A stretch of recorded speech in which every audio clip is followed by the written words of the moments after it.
kamakailan lamang, nag-inspeksyon ako at sa naging epekto ng habagat ng bagyong Krising, Dante at Emong. Kitang-kita ko na maraming proyekto para sa flood control ay palpak at bumuhok. At yung iba, guni-guni lang. Huwag na po tayo magkunwari.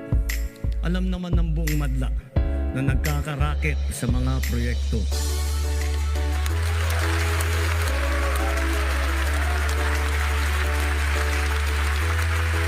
Mga kickback, mga initiative, errata, SOP, for the balls.